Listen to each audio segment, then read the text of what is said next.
कल चर्चा चल रही थी। जो माता पिता अपनी संतान को सुसंस्कारी नहीं बनाते, वही पापी दुष्ट बालक माता पिता की दुर्गति का कारण बनते हैं। माता पिता बच्चों को सुसंस्कारी क्यों नहीं बना पाते? जब दूसरों को सुसंस्कारी बनाना होता है तो पहले स्वयं सुसंस्कारी बनना पड़ता है। आपके अपने संस्कार अच्छे नहीं तो आप किसी दूसरे को सुसंस्कारी अच्छे संस्कारों वाला नहीं बना सकोगे। जो चीज आपके पास है ही नहीं वह आप देंगे कहां से? पहले सुसंस्कारी बनिए, फिर ही बच्चों पर सुसंस्कार आप डाल सकेंगे, उनको नेक बना सकेंगे, उनको भले बना सकेंगे और फिर वे भले काम कर सकेंगे। एक दृष्टांत के माध्यम से देखिएगा। एक हंस और हंसनी जंगल में विचर रहे थे। शाम का समय हो गया। सोचा कहां जाते रहेंगे, यहीं किसी पेड़ पर विश्राम कर लेते हैं। हंस हंसनी का जोड़ा जिस पेड़ पर बैठा उसी पेड़ पर एक कौवे का घोंसला भी था। हंस एवं हंसनी विवेक के प्रतीक, बहुत शरीफ पंछी माने जाते हैं। कौवा उतना ही कनिंग माना जाता है। कौवे का घर, ये दोनों मेहमान। इतनी चिट्टी गोरी हंसनी पहले कभी नहीं देखी हुई थी। कौवे ने मुग्ध हो गया। सुबह हंस और हंसनी जाने लगे तो कौवे ने हंस से कहा, इसने रात्रि मेरे घर में व्यतीत की है, यह हंसनी मेरी है। हंस ने कहा, नहीं भैया, रात्रि तो मैंने भी यही व्यतीत की है, ये मेरी है और मैं इसे अपने साथ ही लेके जाऊंगा। बात आपस में बहुत बढ़ गई। कचहरी तक बात पहुंची। जज साहब ने फैसला सुनाना था। कौवा बहुत होशियार जज साहब से जाके मिलता है। उन्हें कहता है, जज साहब, आपके माता पिता मरने के बाद कहाँ हैं मैं जानता हूं, मैं बताऊंगा, बशर्ते कि आप मुझे केस जिता दो। जज ने हां कर दी। सुबह फैसला सुनाना था। जज साहब अपना फैसला सुनाते हैं। हंस और कौवे में से जो अधिक तेज दौड़ने वाला है, अधिक तेज दौड़ेगा। हंस ने उसके। कौवा बहुत तेज भागता है, उड़ता है। हंसनी कौवे के हवाले कर दी गई। जजमेंट ऐसी थी। हंस बेचारा कुछ ना कर सका, कुछ ना कह सका। अगले दिन जज साहब ने कौवे से पूछा, आपने कहा था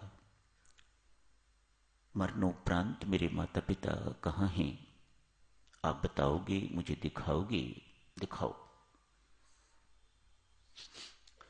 कौवा उन्हें एक कूड़े करकट के ढेर पर ले गया। कूड़ा करकट भी था, गंदगी और भी थी वहां पर।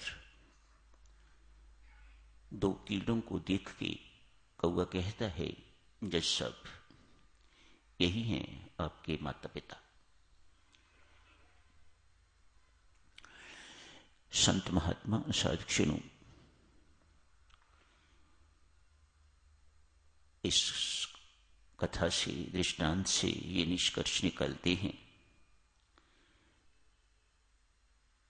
जज साहब, जिस माता पिता के पुत्र आप जैसे अन्यायी होंगे, उनके माता पिता की यही दुर्गति होती है जो इनकी हुई है।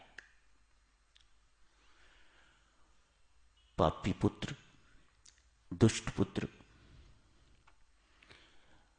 अपने माता पिता की दुर्गति करवा देता है।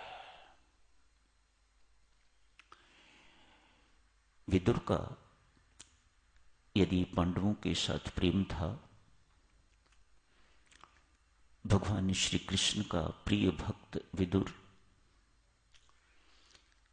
धृतराष्ट्र के पास ही काम करता था, उनके दरबार में ही काम करता था। जब युद्ध की बातचीत निश्चित हो गई तो विदुर ने जाके धृतराष्ट्र से कहा, अक्सर कहा करते, जब भी कोई कौरव नई चाल चलते तो विदुर उन्हें टोक देता था, राजन आप गलत कर रहे हो। आज जाके कहा, राजन तो सच मान, तेरा पुत्र बहुत पापी है। बड़ी हिम्मत चाहिए देवियों सज्जनों। एक एम्प्लॉई अपने एम्प्लॉयर को ऐसे कहे तो कोई परमात्मा का प्यारा ही ऐसा होगा। विदुर जी किसी संत से कम नहीं थे, भगवान के अति प्रिय। उद्धव कहते हैं, विदुर, भगवान श्री कृष्ण जिस वक्त परम धाम जा रहे थे, अपने धाम जा रहे थे, उन्होंने रुक्मिणी को याद नहीं किया, अर्जुन को याद नहीं किया, अपनी प्रिय द्रौपदी को याद नहीं किया, सत्यभामा को याद नहीं किया, मां देवकी या जसुमती को याद नहीं किया, तुम्हें याद किया था। मैंने विदुर के घर एक बार साग खाया था उद्धव, मैं अभी तक उसका स्वाद नहीं भूल पाया। मुझे विदुर की बहुत याद आ रही है। ये प्रस्थान का समय है और भगवान श्री कृष्ण कह रहे हैं, उद्धव, मुझे विदुर की बहुत याद आ रही है। जिसको भगवान याद करे उसके क्या कहने।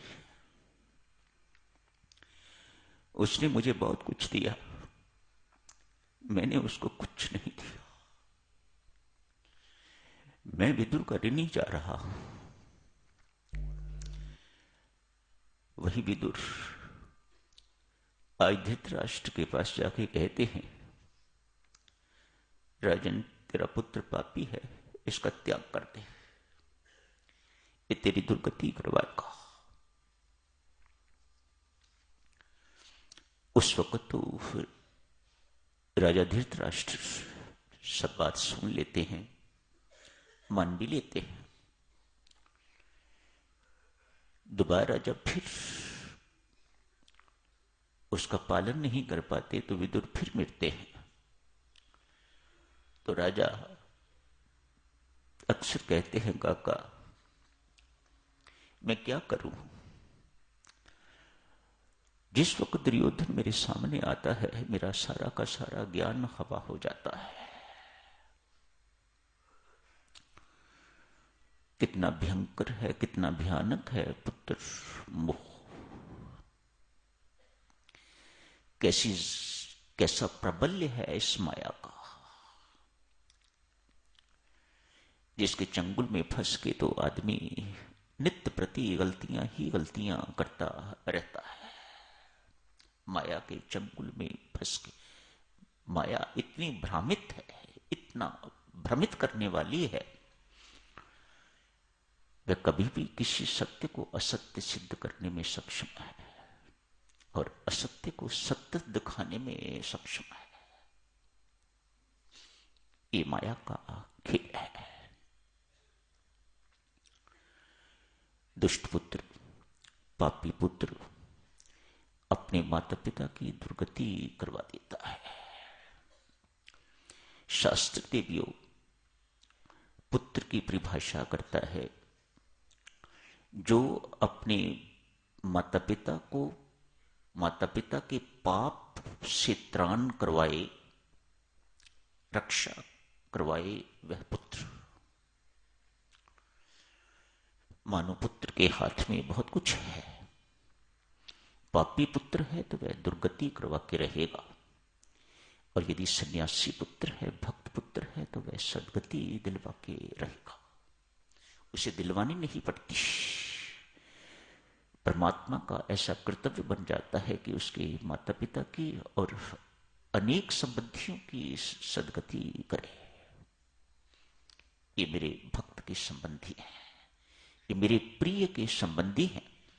इन सबको सदगति प्रदान करना मेरा धर्म है, मेरा कर्तव्य है। संत महात्मा देवियों आपसे विशेषतया इसी प्रकार का निवेदन करते हैं, यदि पुत्र पैदा करो तो वे कोई भक्त हो, कोई शूरवीर हो, अन्यथा बांझ रहो। अपने नूर को क्यों खामखा गंवाती हो। आपसे संकेत, आपको शास्त्र आदेश देता है, संत महात्मा आदेश देते हैं, देवियों पुत्र पैदा करो तो कोई भक्त पुत्र पैदा करो, या देशभक्त कोई शूरवीर पैदा करो, नहीं तो बांझ रहो। क्यों फजूल में अपना नूर गंवाती हो। यहां और एक बात शास्त्र कहता है, अपना नूर गंवाती हो। मानो विषय भोग जिसमें हम रत रहते हैं, बच्चे पैदा करने में हम लगे रहते हैं, वह आपकी कितनी ऊर्जा, कितनी शक्ति को निचोड़ लेता है, शायद आप लोगों को बोध नहीं, शास्त्र को बोध है। अतएव आपको संकेत देता है, क्यों फजूल में अपना नूर गंवा रहे हो। आपका नूर उस ऊर्जा को बचाने पर ही है। आज साधक शुरू स्वामी जी महाराज ने तुलाधार की चर्चा ली है। एक व्यापारी है, लकड़ी का काम करता है, कुछ और भी सामान रखा हुआ है अपने पास, जैसे हम सब व्यापारी हैं। थोड़ी चर्चा शुरू कर लेते हैं, शेष सोमवार को कर लेंगे। महर्षि याजली बहुत बड़े तपस्वी हुए हैं, तापस हुए हैं, ज्ञानी हुए हैं। तपस्या के बाद व्यक्ति ज्ञान का मालिक बन जाता है। अपने आप को बड़ा मानने लग गए हैं, अपने आप को सुपीरियर मानने लग गए हैं। स्वामी जी महाराज ने लिखा है, ऐसा मानने लग गया है याजली कि मेरे जैसा इस संसार में कोई नहीं, तपस्वी कोई नहीं, ज्ञानी कोई नहीं, धर्म का मर्मज्ञ कोई नहीं। अहंकार बढ़ता जा रहा है। आज आकाशवाणी होती है, तपस्वी धर्म का मर्म समझना चाहते हो तो काशी में एक व्यापारी रहता है तुलाधार, जाके उसकी सत्संगति करो। शब्दों पर ध्यान दो देवियों। तुलाधार काशी में रहता है, व्यापारी है, रे तपस्वी, भगवान इसका नाम नहीं लेते। रे तपस्वी, जा काशी में एक व्यापारी तुलाधार है, उसकी सत्संगति कर तो तुझे धर्म का मर्मज्ञ वह समझाएगा। धर्म का मर्म क्या है वह मर्मज्ञ तुम्हें समझाएगा। मानो सन्यासी बनना, त्यागी तपस्वी बनना, भक्त बनना केवल उन्हीं की धरोहर नहीं है, उन्हीं का अधिकार नहीं है जो जंगलों में जाके बैठे हुए हैं या पहाड़ों में जाके बैठे हुए हैं या मंदिरों में घंटियां बजाने वाले हैं। एक दुकानदार भी उतना ही अधिकारी है, उतना ही पात्र है, एक गृहस्थ भी उतना ही पात्र है जितने वह हो सकते हैं, शायद उनसे कहीं अधिक। प्रश्न करेंगे साधक जनों, आगे की चर्चा आज यही समाप्त करने की इजाजत दीजिएगा।